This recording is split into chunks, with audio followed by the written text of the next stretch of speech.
La termodinámica es el estudio del calor, la temperatura y el trabajo y cómo se relacionan con otras propiedades físicas de la materia. Así también estudia los intercambios de energía que se producen en los procesos físicos y químicos. Algunos ejemplos de termodinámica y de transformaciones de energía pueden ser cuando comemos nuestros alimentos. Esto se hace para mantener nuestras funciones biológicas, obteniendo energía de dichas proteínas que nos dan los alimentos. También podemos quemar combustibles para producir energía eléctrica, para calentar nuestras casas, nuestros lugares de trabajo, para generar potencia en aviones, trenes, automóviles, todo tipo de vehículos. También usamos nuestros cubos de hielo para enfriar nuestras bebidas gaseosas, nuestras cervezas. Usamos el calor para convertir nuestra masa cruda en nuestro pan favorito. Todos estos ejemplos nos indican que las reacciones químicas tienen algo en común. Estas reacciones químicas implican cambios de energía. Pueden liberar energía o pueden requerir energía. La combustión de la gasolina, por ejemplo, libera energía. La separación del agua en hidrógeno y oxígeno requiere energía. Todos estos estudios de la energía y esas transformaciones se conocen como termodinámica. Los orígenes de la termodinámica como ciencia podrían establecerse en la época de la invención del termómetro, que se le atribuye a Galileo Galilei, aunque el termómetro sellado no apareció hasta el año de 1650. Entonces, la termodinámica estudia todas las transformaciones físicas y químicas de la materia, en todos sus estados: estado líquido, estado sólido, estado gaseoso y estado plasma. También está relacionada con las variaciones en la temperatura y los cambios de estado que se producen como consecuencia de la transferencia de energía entre un sistema y su entorno. Podemos obtener algunas nociones intuitivas y cualitativas de la temperatura. Podemos asociar el concepto de la temperatura de cómo tan calientes o tan fríos están los objetos cuando los tocamos. Nuestro sentido del tacto nos proporciona una indicación cualitativa de la temperatura, aunque muy poco recomendable y fiable, ya que nuestra piel es muy sensible al ritmo de transferencia de energía, más que a la temperatura del objeto. Necesitamos un método más fiable y reproducible que nos defina lo relativamente fríos o calientes que están los objetos y que esté relacionado exclusivamente con la temperatura de dicho objeto.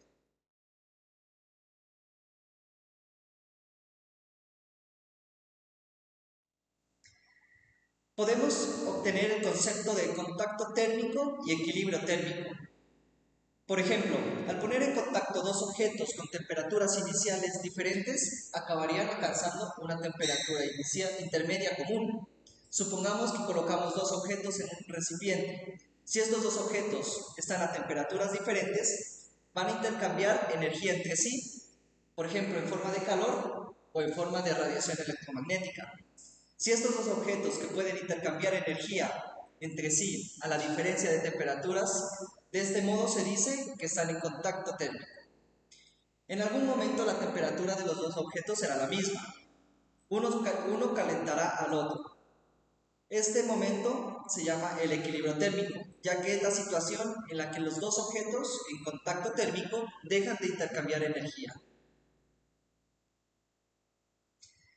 Si consideramos dos objetos A y B que están en contacto térmico, por ejemplo, dos cubos de cualquier material,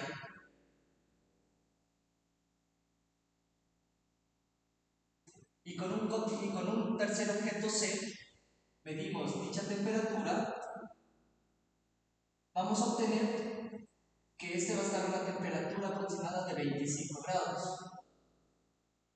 Y este objeto va a estar a una temperatura de 45 grados. Si los ponemos en contacto térmico,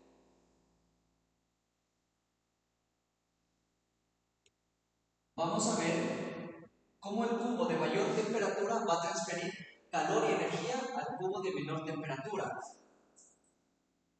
llegando así a un equilibrio térmico, que sería de 35 grados. Entonces aquí decimos que estos están en equilibrio térmico. También podemos obtener otro ejemplo Si tenemos, por ejemplo, un helado a una temperatura de 15 grados, que está sometido al aire, que está a una temperatura de 30 grados, vamos a ver que a medida que pasa el tiempo, el aire que está de mayor temperatura va a transferir calor y energía al helado que tiene menor temperatura, haciendo que el helado se derrita y pueda alcanzar una temperatura de 30 grados. Y así decimos que estarían en equilibrio térmico. También podemos obtener otro ejemplo con una taza de té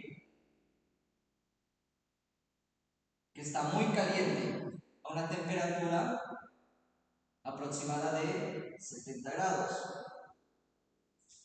y el ambiente a una temperatura de 30 grados.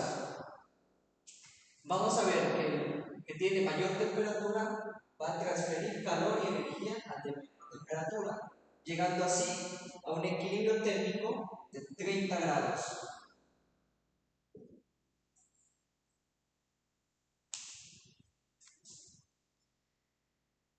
Podemos definir entonces la ley cero de la termodinámica. Si dos objetos A y B, considerados por separado, están en equilibrio térmico con un tercer objeto C, entonces A y B estarán en equilibrio térmico entre sí. La importancia de este principio es que nos permite definir el concepto de temperatura.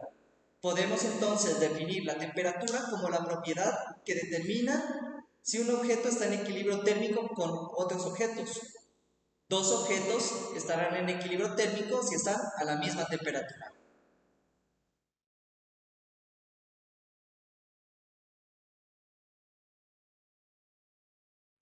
Los termómetros.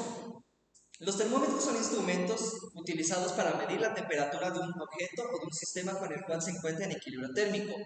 Todos los termómetros hacen uso de alguna propiedad física, una propiedad termométrica, que refleja una variación con la temperatura, la cual puede ser calibrada para medir dicha temperatura. Algunos termómetros los encontramos como con el volumen de un líquido, la longitud de un sólido, la presión de un gas a volumen constante, el volumen de un gas a presión constante, entre otros. Los termómetros que utilizan el volumen de un líquido. Los termómetros de uso común o de uso cotidiano contienen un líquido que se expande por el tubo capilar de vidrio al aumentar dicha temperatura. En este caso, la propiedad física que varía es el volumen del líquido. Si la sección transversal del tubo capilar es constante, la variación del volumen del líquido es lineal respecto a su longitud o a lo largo del tubo. Podemos establecer que la temperatura está relacionada con la longitud de la columna del líquido. Estos termómetros se pueden calibrar poniéndolos en contacto térmico con los entornos en los que la temperatura permanezca constante y marcando la parte superior de la columna sobre el termómetro. Una vez que ya hayamos marcado esos extremos, podemos definir unas escalas. Necesitaríamos una escala numérica asociada a las diferentes temperaturas. Por ejemplo, la escala Celsius. Decimos que el 0 en grados Celsius equivale a la mezcla de hielo y agua en equilibrio térmico a presión atmosférica, que es el punto de fusión o punto de congelación del agua. O también de 100 grados Celsius, que sería la mezcla de agua y vapor, en el momento en que están en equilibrio térmico a presión atmosférica. En este punto le llamamos punto de vaporización o ebullición del agua. Estos termómetros suelen dar problemas cuando se necesitan medidas muy precisas, muy exactas. Un termómetro de mercurio y un termómetro de alcohol calibrados en los puntos de fusión y evaporación del agua solo coinciden en los puntos de calibración. Esto se debe a las distintas propiedades de expansión térmica del mercurio y del alcohol. Las diferencias son especialmente significativas cuando las temperaturas medidas están lejos de los puntos de calibración. También se pueden utilizar medidas de temperatura utilizando presiones iniciales diferentes a 0 grados Celsius. Podemos tomar valores de temperatura al lado izquierdo, como por ejemplo en este caso 273,15 grados grados Celsius y de aquí se derivan varios valores de presión. Depende su temperatura inicial. Bueno, en todos los casos, independiente del tipo de gas utilizado en el valor de presión inicial, la presión es cero cuando la temperatura es de 273,15 grados Celsius. En la escala Kelvin, las temperaturas se la toma desde aquí, desde esta parte. Esta va a ser la temperatura de cero absoluto para grados Kelvin. También podemos relacionar los grados Celsius con los grados Kelvin de una manera matemática, podemos decir, donde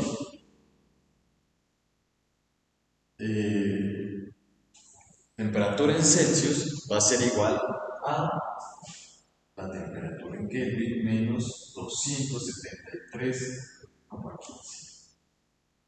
¿Vale? Podemos tomar cualquier valor, lo reemplazamos en esta fórmula. Cuando nos dan grados Kelvin, nos vamos a convertir en grados Celsius. Hay conocidos algunos valores de temperatura en Kelvin. Por ejemplo, para el helio líquido, su temperatura va a tener un orden de 1 grado Kelvin. También podemos conocer como los valores de la superficie del Sol, que tienen un valor de 10 a la 4 grados Kelvin. También de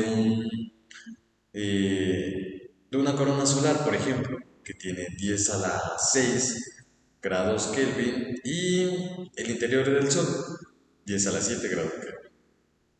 También tenemos la escala Fahrenheit. Hemos visto la escala Kelvin, la escala Celsius. Ahora explicaremos la Fahrenheit. En esto tenemos puntos conocidos, como por ejemplo el punto de fusión de hielo, que es a 32 grados Fahrenheit, el punto de ebullición del agua, que es a 212 grados Fahrenheit. También lo podemos representar en una ecuación que va a ser temperatura Fahrenheit igual a 9 quintos de la temperatura Celsius menos 32 grados. ¿Vale? Con esta ecuación podemos encontrar los valores de Fahrenheit cuando nos den temperatura en grados Celsius. Podemos concluir algo, que de las tres temperaturas vistas, la más escogida es la temperatura Kelvin, porque está basada en el valor de cero absoluto. Las escalas de Celsius y Fahrenheit están basadas de un cero en temperaturas arbitrarias. Si en una ecuación encontramos un valor de temperatura T, como tal, debemos pasarlo todos a grados Kelvin. Por el contrario, si encontramos un delta T o una variación de temperatura, podemos utilizar tanto la escala Celsius como las escalas de Fahrenheit. Un ejemplo de las temperaturas que ya hemos visto puede ser que nos den la temperatura de T de fase en grados Fahrenheit. Va a ser igual a 60 grados Fahrenheit. ¿Vale? Queremos conseguirla en temperatura grados Celsius y temperatura grados Kelvin. De esta manera ya hemos visto dos ecuaciones. Para encontrar la temperatura en grados Celsius, podemos despejarla de esta ecuación, ya que nos dan los valores de temperatura en Fahrenheit. Vamos a despejarla y vamos a tener que T C va a ser igual a 5 novenos por la temperatura en Fahrenheit menos 32. Vamos a reemplazar el valor que nos dieron, que va a ser de 60, para así obtener la temperatura en Celsius.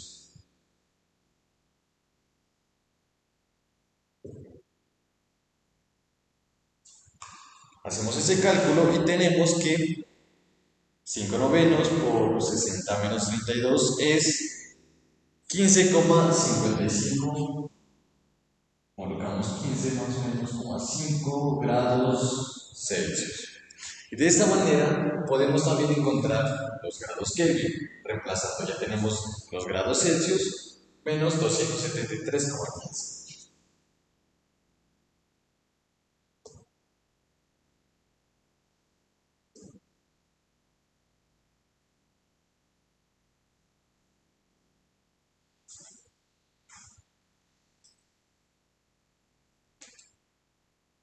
Tenemos un valor de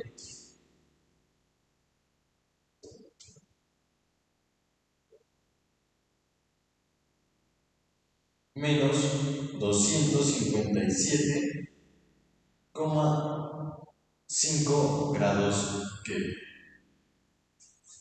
De esa manera podemos observar que teniendo diferentes valores de temperatura, este es en Fahrenheit, este es en grados Celsius y este es en grados Kelvin, vamos a obtener diferentes resultados de forma numérica, pero observamos que es una misma temperatura. Ahora vamos a ver la dilatación térmica. En la mayoría de las sustancias, cuando la temperatura aumenta, el volumen también aumenta, y a este fenómeno se lo conoce como dilatación térmica. ¿Vale? Podemos ver ejemplos en la vida real. Por ejemplo, en este caso, en el caso A, cuando tenemos una bola, el agujero está tranquilamente, sube y baja, pasa por este orificio. Vamos a ver en el caso B, sacamos la bola y le aplicamos cierto calor. Esta bola se va a dilatar, depende del material que esté hecho, ya sea se va a dilatar mucho o muy poco. Volvemos al caso C, donde pasamos la bola por el orificio. ¿Qué va a pasar? Que no traspasa. ¿Por qué? Porque la bola al aplicarle calor se va a dilatar. Por esa razón no va a pasar.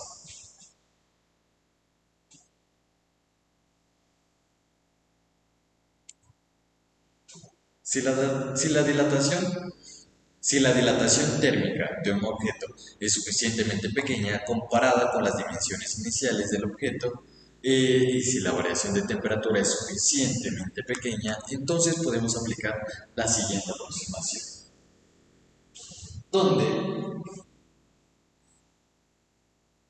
longitud final menos longitud inicial va a ser igual a una constante, en este caso va a ser el coeficiente de dilatación, por la longitud inicial, por una temperatura final y una temperatura. A esto lo podemos simplificar teniendo la variación de longitud por el coeficiente de dilatación por longitud inicial y la variación de temperatura. De este caso podemos conocer el coeficiente de dilatación, ya teniendo los valores de longitud y de temperatura. Vamos a despejar y tenemos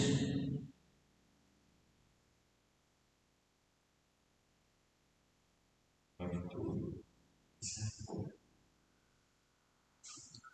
Tenemos eso. Si conocemos los valores de longitud y de temperatura, podemos conocer del material al cual lo estamos estudiando, conociendo su coeficiente de dilatación.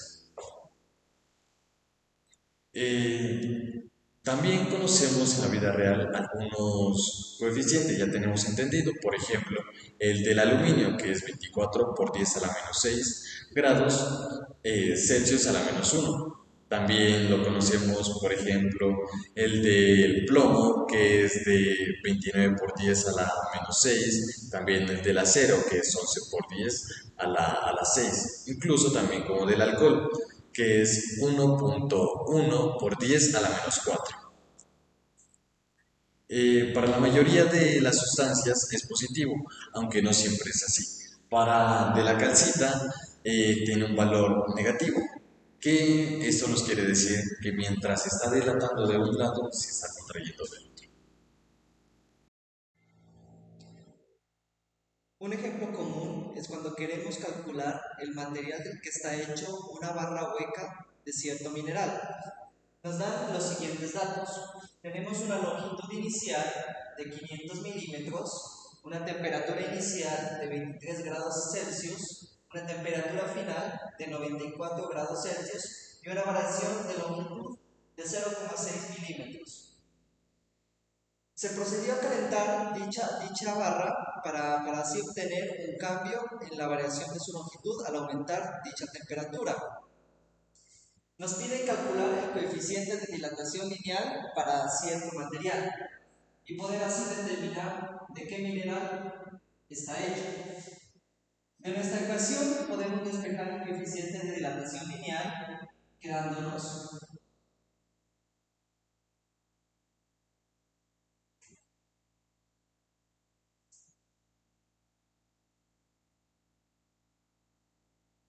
de la siguiente manera. Sabemos que L final menos L inicial es 0,6 milímetros, que nos los da el ejercicio, dividido entre la longitud inicial, que son 500 milímetros,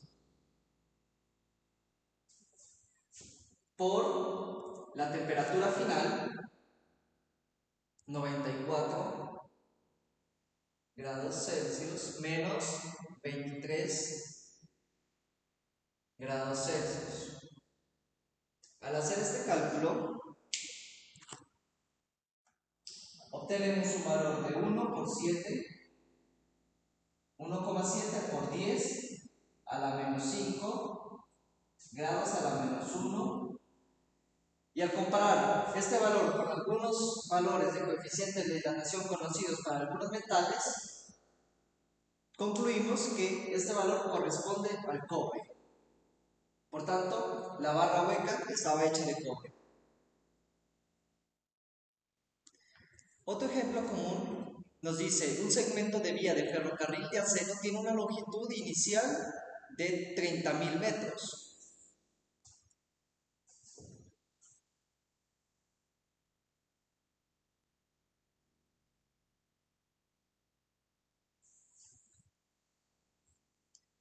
Cuando la temperatura es de 0 grados. ¿Cuál es su longitud cuando la temperatura es de 40 grados centígrados?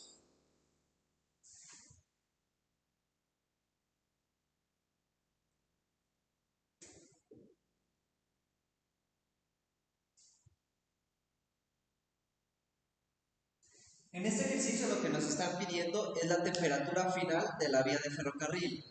Para esto partimos de esta ecuación. Vamos a calcular la variación de longitud. Tenemos que la variación de longitud es el coeficiente de dilatación por la longitud inicial por la temperatura final menos la temperatura inicial. Por tanto, sabemos que el coeficiente de dilatación para el acero es de 11 por 10 a la menos 6.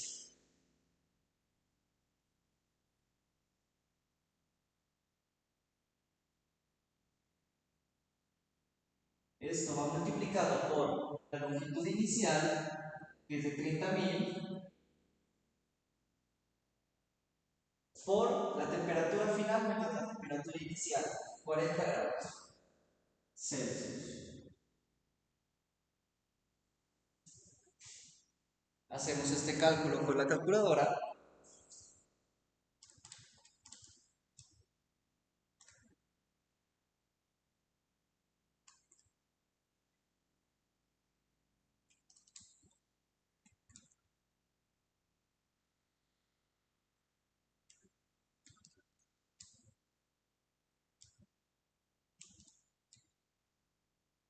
Y obtenemos una variación de longitud de 13,2 metros. Ahora, sabemos que la variación de longitud es igual a la longitud final menos la longitud inicial. De aquí podemos despejar la longitud final, quedándonos los 30.000 de la longitud inicial más la variación de longitud, que fue de 13,2 metros. Al hacer esta simple suma, tenemos que la longitud final que tiene la vía de ferrocarril es de, tenemos que la longitud final que tiene la vía de ferrocarril es de 30.013,2 metros.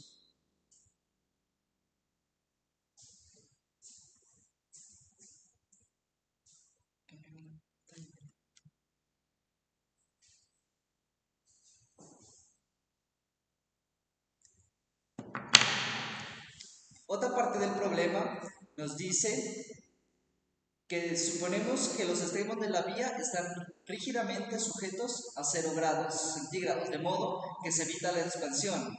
Entonces nos preguntan cuál es el esfuerzo térmico que se establece en la vía si su temperatura se eleva a 40 grados Celsius. Para esto debemos tener claro que el esfuerzo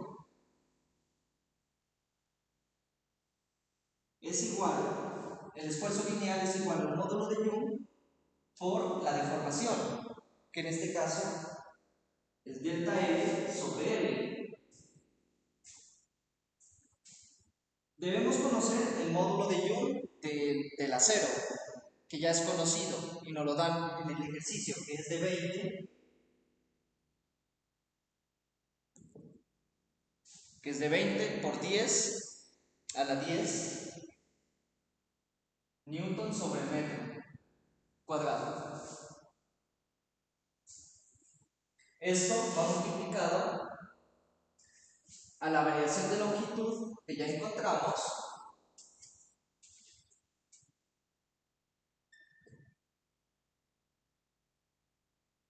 sobre la longitud inicial,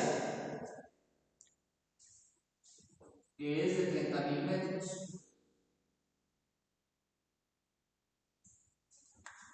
Hacemos este cálculo y obtenemos que el esfuerzo va a ser igual a 8.7 por 10 a la 7 newtons.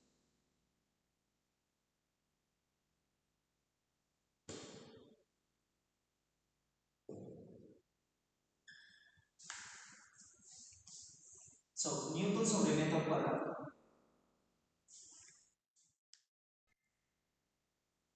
Dilatación térmica de sólidos y líquidos, pero esta vez analogía con la publicación de una fotografía. Tenemos, por ejemplo, dos arandelas. Cuando una sustancia se calienta, por ejemplo, una arandela, todas las dimensiones del mismo aumentan, también el radio del interior de la arandela.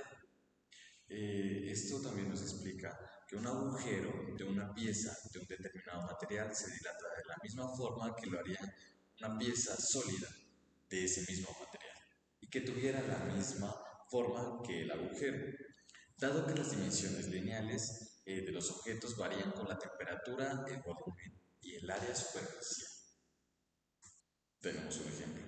Sea un cubo de cuyo lado longitud L sub 1 y por lo tanto un volumen inicial de L sub 1 a la 3.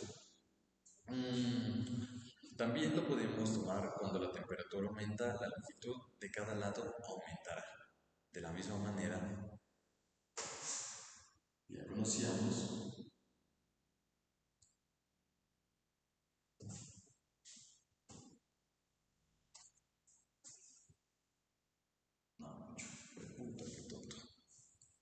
me adelanté mucho, marica, es que se me va a olvidar.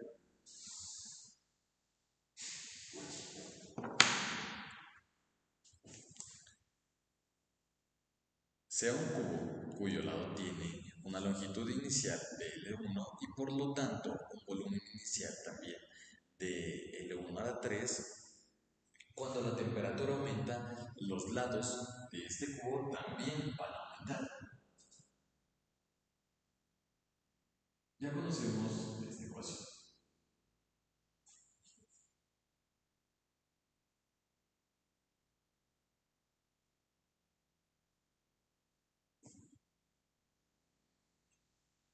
Como habíamos dicho, el volumen inicial va a tener esta relación.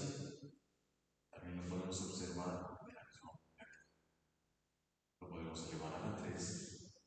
Y todo esto también se elevará a 3.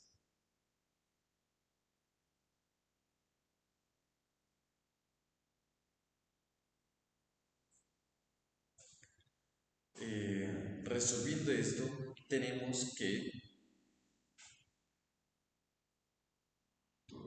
la 3 va a ser igual a elevado a la 3 más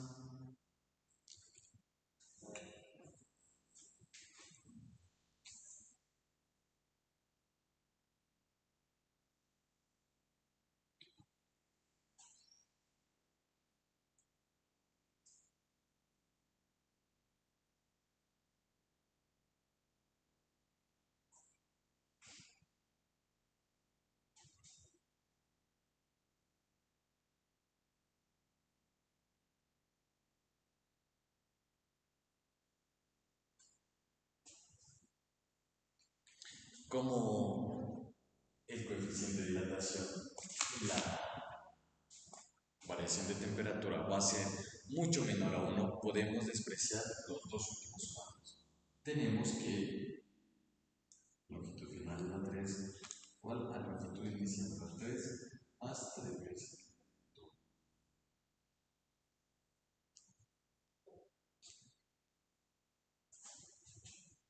¿Vale? Entonces, en este caso, conocemos que la longitud inicial va a ser igual al volumen, por lo tanto, este volumen también, esto lo podemos cambiar por volumen.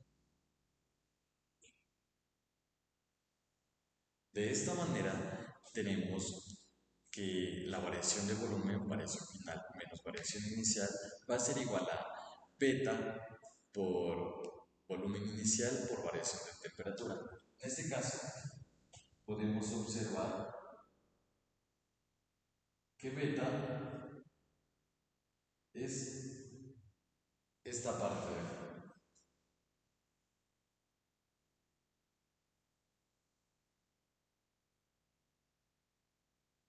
Por lo tanto, beta va a ser igual a 3 Dilatación superficial. De manera análoga podemos describir la fórmula para el incremento del área de un objeto debido a la variación de su temperatura con la siguiente fórmula. Delta del área es igual a gamma por el área inicial por delta de la temperatura, donde gamma es igual a 2 veces alfa, que es el coeficiente medio de dilatación. Ahora vamos a hablar de los gases. Los gases en esta situación presentan una dificultad al momento de definir su volumen inicial mediante la ecuación antes mencionada. Esto se debe a que las fuerzas interatómicas de estos son casi nulas, lo que provoca que no haya una separación de equilibrio. Para un gas es muy útil conocer la correspondencia que hay entre el volumen, la presión y la temperatura para una muestra M. La ecuación que describe cómo interactúan estas cantidades es la ecuación de estado, lo que es muy complicada. Pero si tomamos un gas con una baja presión y una densidad baja, haremos que esta ecuación se vuelva más sencilla, ya que se volvería un gas ideal. Para expresar la cantidad de gas de un volumen determinado usamos el número de moles n. Una mol de una sustancia es aquella cantidad que contiene el número de Avogadro, que es este, 6.022 por 10 a la 23 átomos de una sustancia. El número de moles también se relaciona con su masa de la siguiente manera: N es igual a la masa de la sustancia sobre la masa molar, que la masa molar es la masa de un átomo de esa sustancia. Ahora supongamos que realizamos un experimento en el que colocamos un gas ideal en un recipiente con un émbolo en su parte superior con el cual podemos regular su volumen. También suponemos que este contenedor no tiene fugas y que su masa es constante. Con esto podemos obtener estas tres leyes, que son la ley de Boyle, que nos dice que a temperatura constante la presión es inversamente proporcional al volumen. La ley de Charles, que nos dice que la presión permanece constante, entonces la velocidad es directamente proporcional a la temperatura. Y la ley de Gay-Lussac, que nos dice que cuando el volumen permanece constante, la presión es directamente proporcional a la temperatura. También, para explicar el comportamiento de un gas ideal, tenemos la siguiente función. Presión por volumen es igual al número de moles por la constante universal por T. Y la constante universal tiene un valor de 3.314 joules sobre mol por Kelvin. Ahora bien, si este valor se da en una presión en atmósferas y en un volumen en litros, su valor cambia y vendría siendo R igual a 0.08206 joules por atmósfera sobre mol por Kelvin. También la ley de gas ideal se la puede expresar en el número total de moléculas y el número de Avogadro. Esto nos quiere decir que N es igual al número total de moléculas sobre el número de Avogadro. Reemplazamos esta en la ecuación. Presión por volumen es igual a el número total de moléculas sobre el número de Avogadro por la constante universal por la temperatura. De aquí podemos deducir, hacer la siguiente, obtener una nueva constante, haciendo esta relación. R sobre Na es igual a K sub B. La ecuación nos queda presión por volumen igual a N por K sub B por T, donde K sub B es la constante de Boltzmann, que tiene un valor de 1.36 por 10 a la menos 23 julios sobre Kelvin. Ahora vamos a hablar acerca de la energía interna y el calor. La energía interna de un sistema se refiere a la energía asociada con sus componentes microscópicos como átomos y moléculas cuando se observa desde un marco de referencia en reposo respecto al centro de masa del sistema. El calor. El calor se refiere a la transferencia de energía a través de un sistema debido a una diferencia de temperatura entre el sistema y sus alrededores. Cuando se calienta una sustancia, se transfiere energía hacia ella al colocarla en contacto con objetos o sustancias que tienen una temperatura mayor. Es válido referirse al calor solo cuando se transfiere energía como resultado de una diferencia de temperatura. Para medir el calor utilizamos una medida de transferencia de energía que es el julios, pero antes de eso la relación entre estos procesos termodinámicos se definía en función de la variación de la temperatura. La caloría es una cantidad de calor necesaria para elevar la temperatura en un gramo de agua de 14.5 grados a 15.5 grados y tiene esta equivalencia. Una caloría es equivalente a 4.186 julios. A esta definición se le conoce como equivalencia mecánica de calor. Ahora bien, vamos a hablar acerca del calor específico. La cantidad de energía requerida para elevar la temperatura de una masa determinada varía según la sustancia. El calor específico C es la capacidad térmica por unidad de masa. Entonces, si a una masa M se le transfiere una energía Q, la temperatura de la sustancia varía, el calor específico se define por la siguiente ecuación. Calor específico es igual a la cantidad de la energía sobre la masa por delta de la temperatura. Hay varias diferencias en las medidas dadas del calor específico de un material y esto se debe a las condiciones experimentales, ya que algunas medidas son hechas a presión constante y otras a volumen constante, y por otro lado se hacen en sólidos y en líquidos, aunque en este último las diferencias son mínimas. Ahora vamos a recurrir a una técnica para medir el calor específico, que es la calorimetría, que consiste en calentar una sustancia a una temperatura conocida para después colocarla en un recipiente de agua con masa conocida y una temperatura menor a la que tomamos al inicio, y así finalmente medir su temperatura cuando ésta alcanza el equilibrio. El sistema debe de estar aislado y mediante la ecuación de la conservación de la energía podemos definir el siguiente enunciado energético, que es que la cantidad de energía fría es igual a menos la cantidad de energía caliente. Ahora suponemos que estas sustancias muestran estas siguientes características: que la sustancia contiene una masa X, un calor específico X y una temperatura X, y que también el agua contiene una masa A, un calor específico A y una temperatura A. Entonces, si la temperatura final es la temperatura de equilibrio, después de mezclar todo, la ecuación que nos muestra la transferencia de energía para el agua es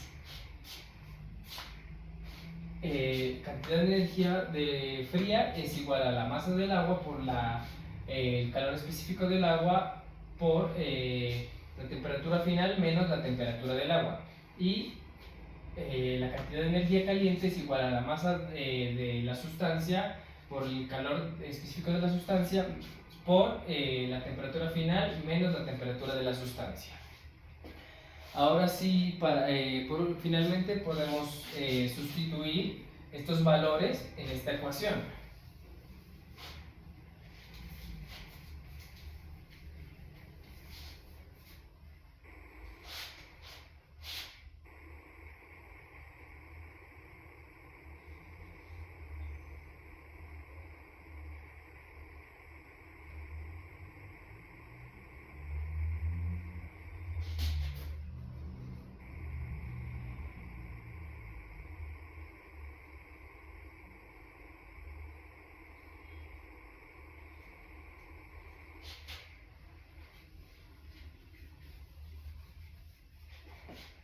Para así despejar el calor específico de la sustancia, que vendría siendo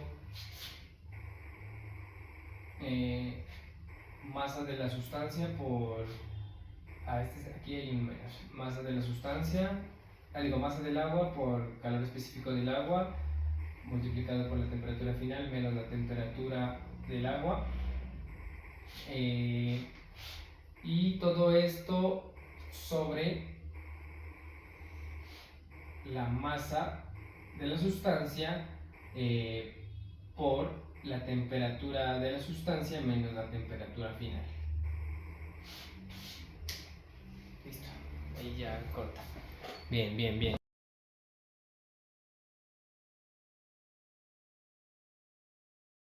Calor latente y cambios de fase. El calor latente es la energía requerida de una sustancia para cambiar de fase. Las sustancias sufren normalmente una variación de temperatura cuando se transfiere energía entre la sustancia y un entorno. Sin embargo, hay sustancias y situaciones en las cuales la transferencia de energía no provoca una variación de temperatura. Esto puede ocurrir cuando las características físicas de la sustancia cambian entre un posible estado y otro, es decir, cuando sufren un cambio de fase. Algunos cambios de fase comunes son la fusión, la vaporización y los cambios de la estructura cristalina dentro de un sólido. La fusión se da de un sólido a un líquido, la vaporización se da de un líquido a un gas.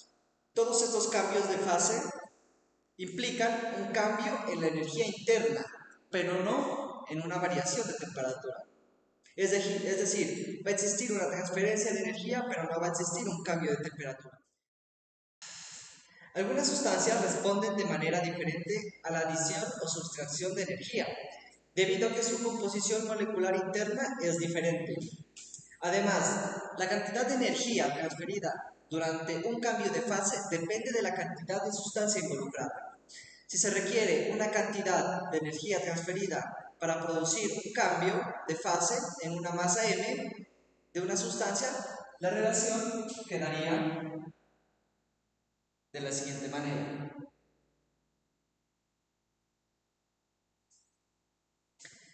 Que caracteriza una importante propiedad térmica de la sustancia, el calor latente. El valor de L para una sustancia depende de la naturaleza del cambio de fase, así como las propiedades de la sustancia. A partir de la definición de calor latente, y de nuevo tomando el calor como nuestro mecanismo de transferencia de energía, podemos decir que la transferencia de energía necesaria para que se produzca un cambio de fase en una masa m de sustancia es, la despejamos aquí,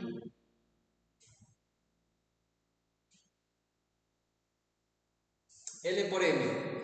El signo de la ecuación anterior debe escogerse de acuerdo a la dirección en la que fluye la energía. En energías positivas se está introduciendo energía en el sistema, por ejemplo, en la fusión de un bloque de hielo para convertirse en agua. Y va a ser negativa si se está extrayendo energía de un sistema, por ejemplo, en la congelación de agua líquida para convertirse en hielo. El calor latente de fusión es el término que se utiliza cuando el cambio de fase en cuestión se refiere a una fusión o a una solidificación, es decir, una transición de fase de un líquido a un sólido. Es la energía necesaria para romper todos los enlaces intermoleculares de un kilogramo de una sustancia, de forma que pueda pasar de fase sólida a líquida. Ahora el calor latente de vaporización, que es el término que se utiliza cuando el cambio de fase en cuestión se refiere a una vaporización o una condensación, es decir, una transición de fase de líquido a un gas. Es la energía que hay que suministrar a un kilogramo de una sustancia en fase líquida para romper todos los enlaces del líquido, de modo que se convierta en un gas. Algunos valores de calor latente para varias sustancias ya son conocidos, como por ejemplo el del hielo, que tiene un calor latente de fusión de 5,23 por 10 a la 3, el oxígeno, que tiene un calor latente de fusión de 1,38 por 10 a la 4. Las unidades son de Joule sobre kilogramos para el calor latente de fusión y para el calor latente de vaporización. Así también tenemos algunos calores latentes de vaporización, por ejemplo para el agua, que es de 2,26 por 10 a la 6, para el aluminio, que es de 1,14 por 10 a la 7, y así entre otras sustancias. Podemos realizar una gráfica de la temperatura en función de la energía agregada para un cubo de hielo que inicialmente se encuentra a menos 30 grados. Podemos observar cómo al agregarle una energía en julios, la temperatura empieza a aumentar. La figura nos muestra la temperatura con energía agregada cuando un gramo de hielo inicialmente a menos 30 grados centígrados se convierte a vapor a 120 grados centígrados. Podemos observar la gráfica de temperatura en función de energía agregada en julios para un cubo de hielo, donde podemos mirar un aumento de temperatura a medida que aumenta la energía agregada. Para entender el papel del calor latente en los cambios de fase, consideramos la energía requerida para convertir un cubo de hielo de 1 gramo de menos 30 grados centígrados a vapor a 120 grados centígrados. La figura nos indica los resultados experimentales obtenidos cuando al cubo se le agrega gradualmente energía. En esta porción de la curva, en la parte A, tenemos que la temperatura del hielo cambia de menos 30 a 0 grados. Entonces, esta ecuación nos permite calcular y nos indica a qué temperatura varía linealmente con la energía agregada. Así que el resultado experimental es una línea recta sobre la gráfica, ya que el calor específico del hielo, para obtener la energía transferida, debemos tener el calor específico del hielo, que nos lo da el ejercicio, que es aproximadamente de 2090 julios sobre kilogramos. Y con esa relación podemos calcular la cantidad de energía agregada al aplicarle dicha ecuación.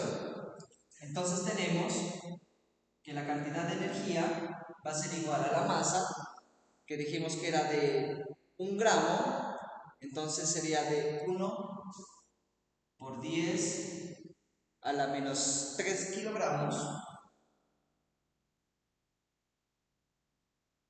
por el calor específico del hielo que nos da el ejercicio, que es de 2090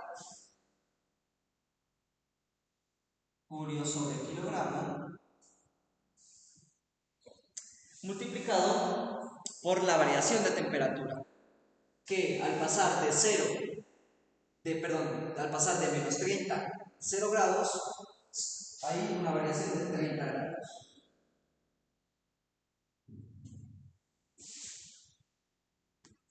Al nosotros hacer este cálculo,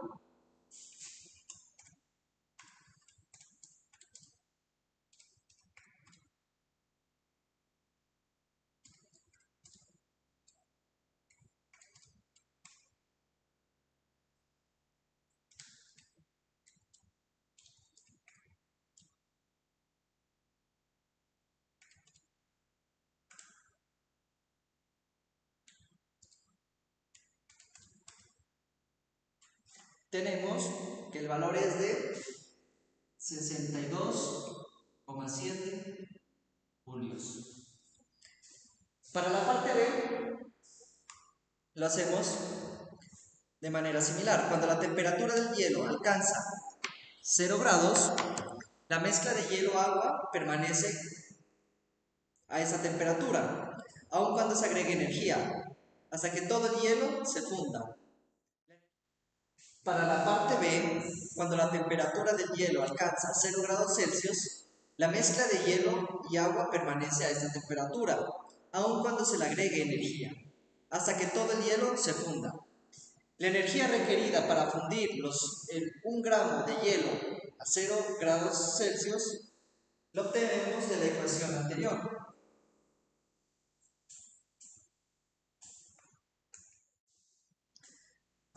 Para la parte B, tenemos que cuando la temperatura del hielo alcanza 0 grados Celsius, la mezcla de hielo-agua permanece a esta temperatura, aun cuando se agregue energía, hasta que todo el hielo se funda.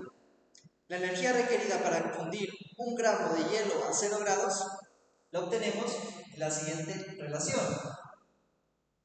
Entonces decimos que la energía requerida va a ser igual a la masa por el calor latente de fusión del agua. Entonces la masa decimos que es 1 por 10 a la menos 3 kilogramos. Y de esta tabla anterior sabemos que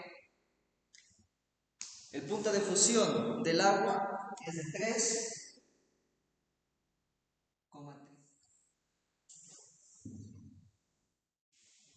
Para la parte C, tenemos que entre 0 y 90 a 100 grados no presenta nada sorprendentemente.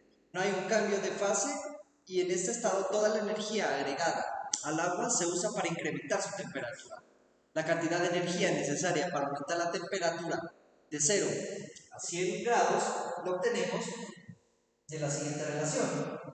Entonces decimos que la masa es igual a 1 por 10 a la menos 3 kilogramos por el calor específico del agua que nos da el ejercicio, que es de aproximadamente 4,19 por 10 a la 5 julios sobre kilogramo por la variación de temperatura, que de 0 a 100 grados son 100 grados. Hacemos esta multiplicación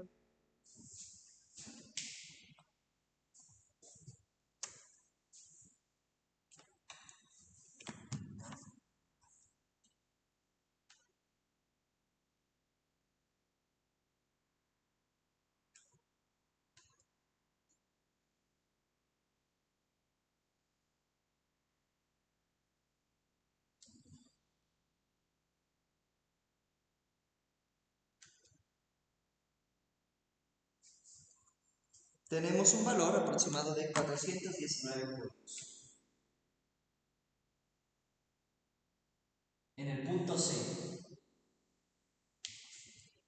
Ahora, para la parte D, a 100 grados aproximadamente Celsius, se presenta otro cambio de fase.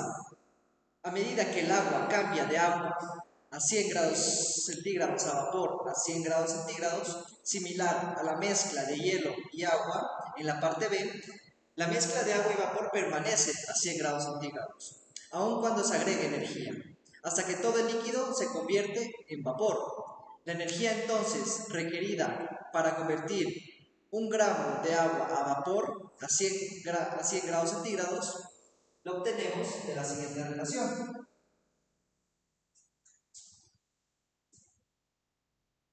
Entonces decimos la masa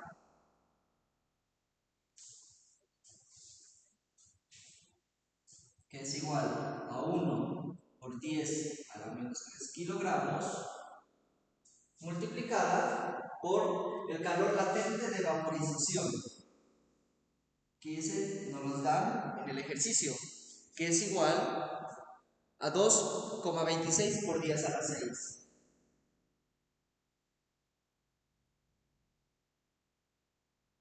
Julio sobre kilogramo.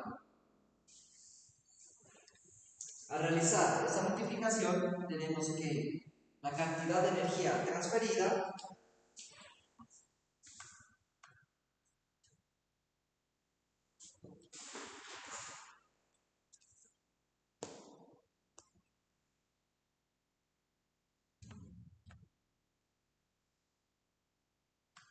va a ser igual aproximadamente de 2260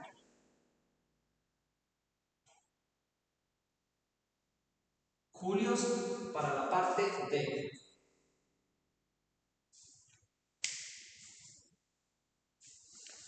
Para la parte E,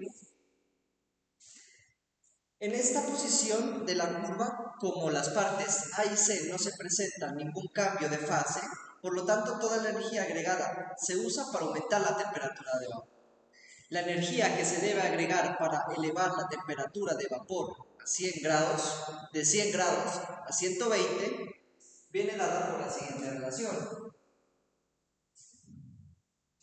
Utilizamos esta ecuación. Tenemos que la cantidad de energía va a ser igual a la masa por el calor específico del vapor, que es de 2,01 por 10 a la 3 julio sobre kilogramo, por la variación de temperatura, que es de 100 a 120. Entonces sería la variación 20 grados. Hacemos esta multiplicación para encontrar la cantidad de energía transferida.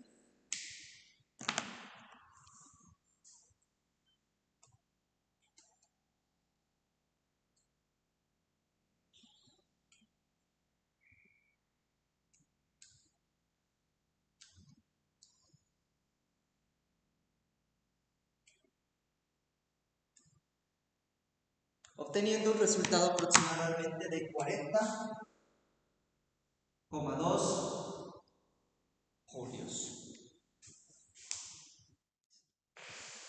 Trabajo en los procesos termodinámicos. Variables de estado.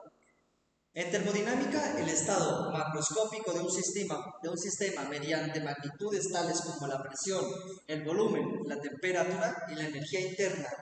Por eso estas magnitudes se las denomina variables de estado. Para cualquier condición dada del sistema, podemos identificar los valores de las variables de estado. Pero para definirlas es necesario darse cuenta de que el estado macroscópico de un sistema solo puede quedar especificado si el sistema se encuentra en equilibrio térmico interno. Por ejemplo, en el caso de un gas contenido en un recipiente, el equilibrio térmico exige que todas las partes del gas estén a la misma presión y temperatura. Las variables de estado son características de un sistema en equilibrio térmico. Estas variables solo tienen un valor distinto de cero si tiene lugar un proceso en el que se transfiere energía a través de los límites del sistema. No están asociados a un estado determinado del sistema, sino a un cambio en el estado del mismo. Las variables de transferencia son características de un proceso en el que se transfiere energía entre un sistema y su entorno. Trabajo en los procesos termodinámicos. Trabajo realizado sobre un sistema deformable, por ejemplo, un gas.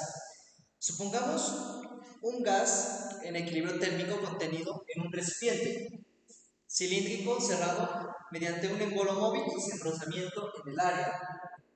El gas ocupa un cierto volumen P y ejerce una presión uniforme P sobre todas las paredes del cilindro. Supongamos que el gas se comprime casi estáticamente lo suficientemente despacio como para conseguir que el sistema esté en equilibrio térmico en todo momento. Cuando una fuerza exterior empuja al embolo hacia el interior del cilindro, y si tomamos el eje y creciendo hacia arriba, la fuerza tendrá un signo negativo. Por tanto, desplazándolo una distancia diferencial de R igual a un diferencial de Y en J. Por tanto, el trabajo realizado sobre dicho gas va a ser el siguiente: diferencial de W igual a fuerza por diferencial de R, donde esto al multiplicarlo nos va a dar menos una fuerza ya que es negativa en J por un diferencial de Y en J, dándonos menos F por diferencial de Y. Como sabemos que F es presión por área, decimos que es igual a menos P por A diferencial de Y. Por tanto, podemos decir que el diferencial de trabajo va a ser igual a menos presión por A por un diferencial de volumen.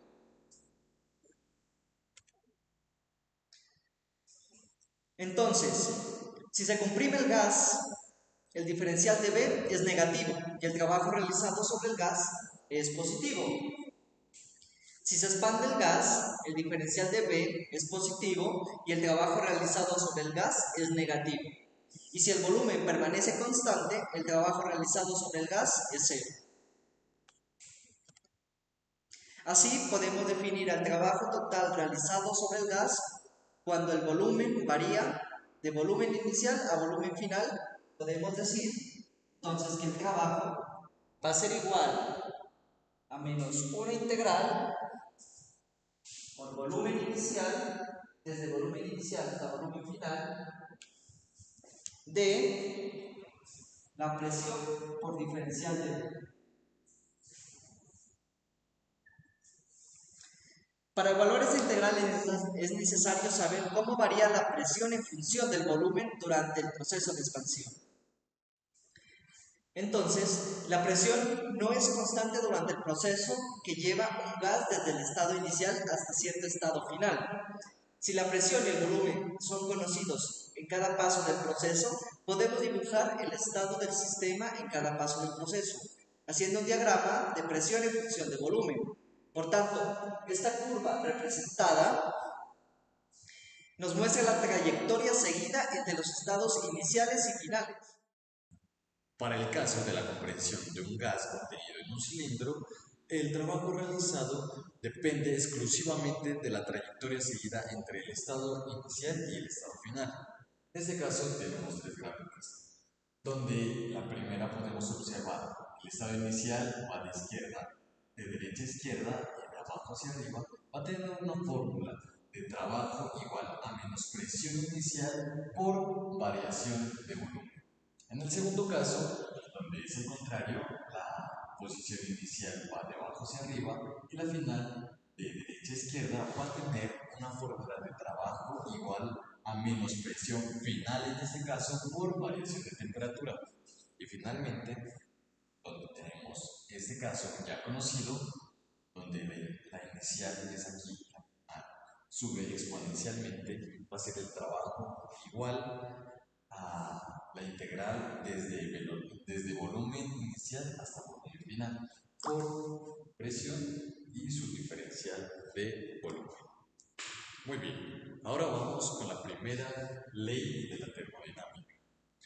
Nos dice que en un caso particular de la ley de la conservación de la energía, en la cual la única variación de la energía en su sistema se produce en la energía interna, y la otra, los únicos mecanismos de transferencia de energía son el calor y el trabajo.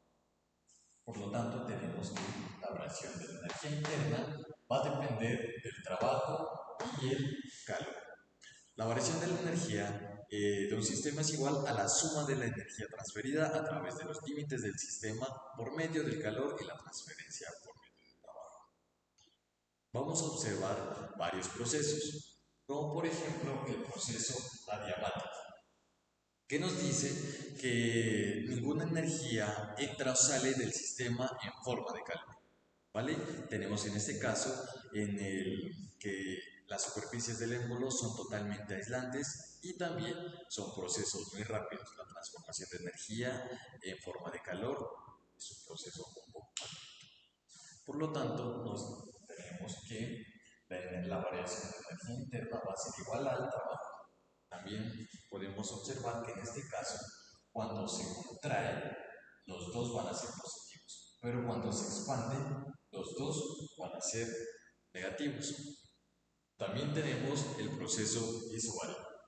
Este nos dice que se realiza a presión totalmente constante y si el émbolo puede moverse libremente, la presión del gas que hay en el interior del cilindro se debe a la presión atmosférica y al peso del émbolo. ¿Vale? El trabajo realizado sobre el gas es simplemente el producto de la presión constante por la variación del volumen. Como aquí tenemos, el trabajo va a ser igual a menos P, que es constante, y por la variación de volumen. Ahora seguimos con el proceso isocórico. Este proceso que nos dice que el volumen va a ser constante. Por lo tanto, el trabajo realizado no va a ser totalmente cero. Como no hay el émbolo que no cambia el volumen, por lo tanto el trabajo es totalmente cero. Y nos queda como la variación de la energía interna igual al calor. Ahora seguimos con el proceso isotérmico. En este proceso podemos poner un gas ideal que se le permite expandir de forma cuasi estática a temperatura constante. Tenemos que el trabajo realizado va a ser igual a la integral desde el volumen inicial hasta el volumen final y por la presión con un diferencial de volumen. ¿Vale? En este caso tenemos que la energía interna va a ser totalmente igual a cero, porque tanto como el calor que se le suministra, el trabajo que se le suministra sale de forma ya sea el calor o el calor. ¿Vale? Podemos resolver un poco esta fórmula de aquí, teniendo en cuenta que la presión por el volumen va a ser igual a P por L. ¿Vale? Reemplazándolo, esta fórmula de aquí, tenemos que el trabajo es igual a menos integral desde volumen inicial hasta volumen final por NRT sobre P, que esta vez la pasamos a dividir, simplemente tenemos eso. Sacamos la constante, esta parte la sacamos e integramos la parte de aquí, que es la integral desde volumen inicial hasta volumen final, por el diferencial de volumen sobre la B, que quedó acá. ¿Vale? Integramos esto y tenemos el logaritmo natural de volumen evaluado entre el volumen inicial hasta el volumen final. Muy bien, una vez hecho la integral, simplemente reemplazamos y obtenemos este resultado. De aquí podemos calcular el trabajo. También tenemos el proceso cíclico, es aquel que comienza y termina en el mismo estado. La variación de energía interna debe ser cero, ya que la energía interna es una variable de estado y los estados inicial y final son los mismos. Durante un ciclo, la energía de forma de calor suministrada al sistema será igual al puesto del trabajo. Ahora vamos a hacer un uso de la fórmula que acabamos de calcular, donde tenemos n, que es el número de moléculas, en este caso de 1, 2, 0.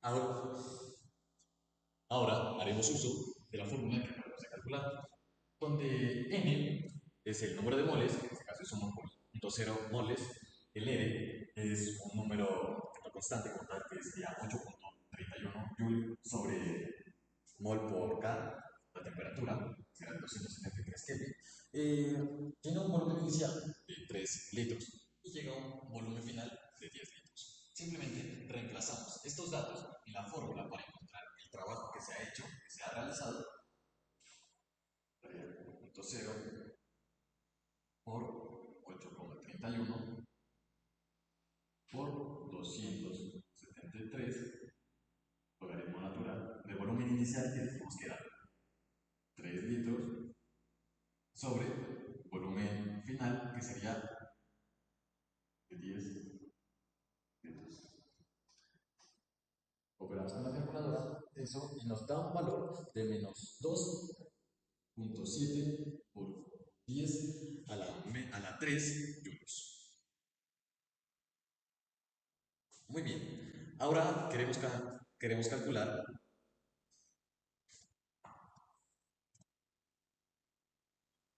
Muy bien. Ahora queremos calcular cuánta transferencia de energía se presenta en el gas.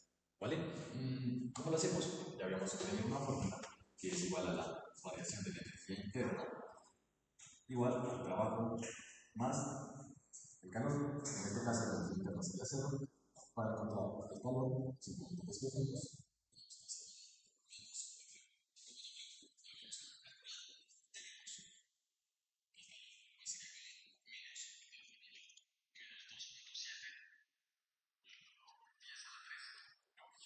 Menos por menos cambia más y tenemos que el calor va a ser igual a 2.7 por 10 a la 3 joules.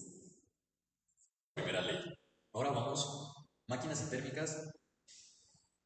Segunda ley, decía. Ya miramos la primera ley. Ahora vamos con la segunda ley de la termodinámica. Primer principio de la termodinámica es una forma de la ley de conservación de la energía. Sin embargo, no nos dice nada acerca de por qué fenómenos que nos violan ese principio no ocurren de manera espontánea. Un ejemplo de una máquina térmica puede ser una máquina de vapor. En general, una máquina térmica conduce una sustancia de trabajo. Como es una máquina de vapor, vamos a obtener como agua a través de procesos cíclicos, durante los cuales, primero, se extrae energía de un foco de mayor temperatura.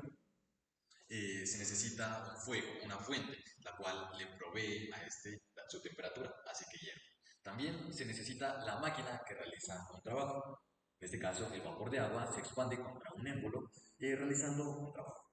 Y tercero, la máquina cede energía a un foco de menor temperatura. Ahora vamos a hablar acerca de las máquinas térmicas en la termodinámica. La representación de una máquina térmica es esta. Una máquina térmica es un dispositivo que toma energía por calor y al funcionar en un proceso cíclico expulsa una fracción de dicha energía mediante trabajo.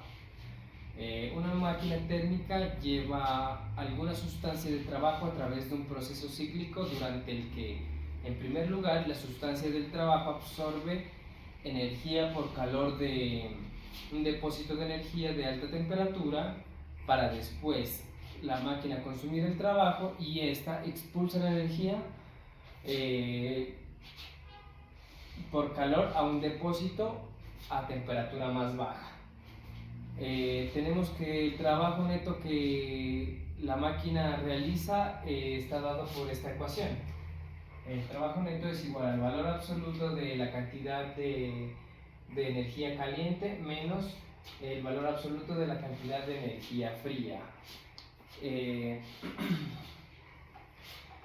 También podemos definir la eficiencia térmica de una máquina, es la relación del trabajo neto invertido por la máquina durante el ciclo, a la entrada de energía a la mayor temperatura durante el ciclo.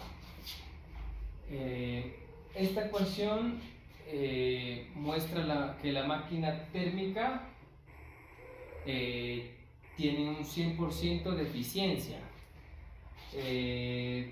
Nos dice que la eficiencia es el trabajo de la máquina sobre la cantidad de calor, la cantidad de energía caliente.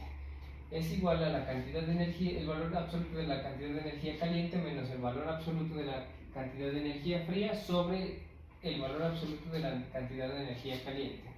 Y por último, entonces la eficiencia nos da que esto es igual a 1 menos el valor absoluto de la cantidad de energía fría sobre el valor absoluto de la cantidad de energía caliente. Esto es si nos expulsa, o sea, esto es 100% eficiente si la cantidad de energía fría es igual a 0. Si nos expulsa energía pues, del depósito frío, en pocas palabras. La máquina térmica con eficiencia perfecta pues tendría que expulsar toda la energía de entrada mediante el trabajo. Kelvin y Planck establecen lo siguiente.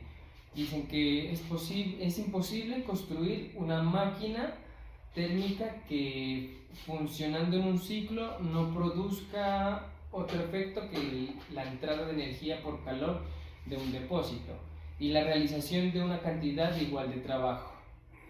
Este enunciado de la segunda ley significa que durante el funcionamiento de una máquina térmica, el trabajo de esta máquina nunca puede ser igual a la cantidad de energía fría, o que la cantidad de energía fría debe rechazar la energía del ambiente. Ahora vamos a hablar acerca de los procesos reversibles y reversibles. Un proceso reversible, el sistema se somete, es un proceso en el que el sistema se somete a que puede regresar a sus condiciones iniciales a lo largo de la misma trayectoria. Y cada punto a lo largo de dicha trayectoria está en estado de equilibrio. Un proceso que no satisface estos requisitos es un proceso irreversible. Entre otras cosas, pues podemos decir que todos los procesos naturales son irreversibles. Ahora vamos a hablar acerca de la máquina de Carnot. Es una máquina térmica que funciona en un ciclo reversible ideal, llamado ciclo de Carnot, que si se hace entre dos depósitos de energía es la máquina más eficiente posible. Para describir el ciclo de Carnot, que tiene lugar entre las temperaturas fría y caliente, suponga que la sustancia de trabajo es un gas ideal contenido en un cilindro que tiene un pistón móvil en su extremo. Las paredes de este cilindro y de este pistón no son conductores térmicos, y entonces este proceso se divide en 4 ciclos, 2 que son procesos adiabáticos y 2 que son procesos isotérmicos. Todos son procesos reversibles. El primer proceso se hace una expansión térmica, isotérmica, a una temperatura caliente. El gas se coloca en contacto térmico con un depósito de energía a temperatura caliente. Durante la expansión, el gas absorbe la energía caliente del depósito a través de la base del cilindro y se realiza un trabajo al cual denominaremos WAB.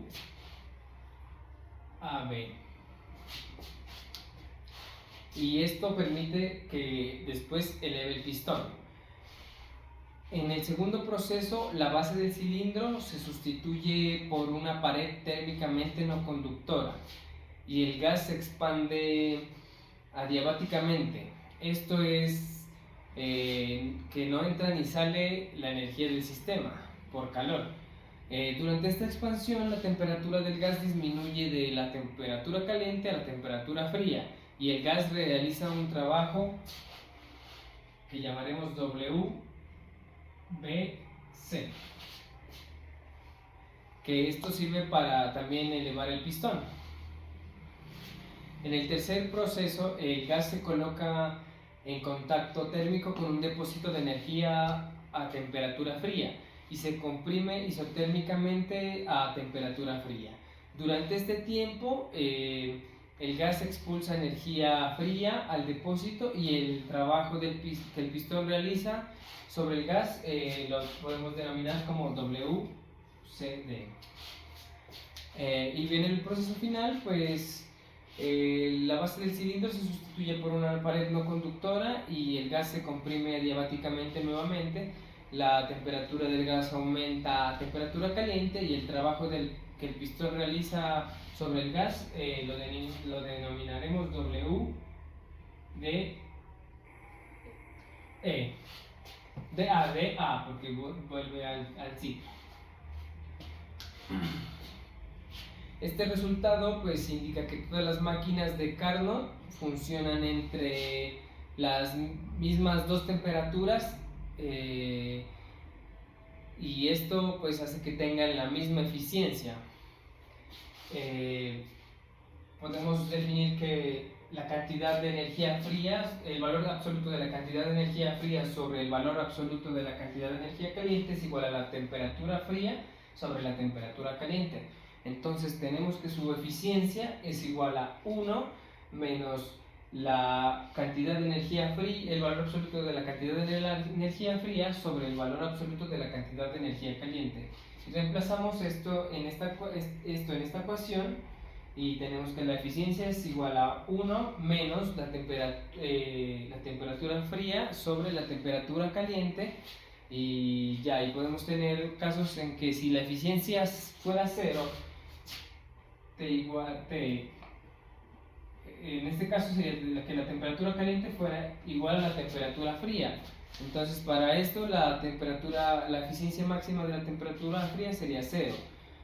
Entonces después de definir esta podemos concluir que si la temperatura de caliente aumenta y la temperatura fría disminuye, la eficiencia va a ser máxima para la temperatura fría.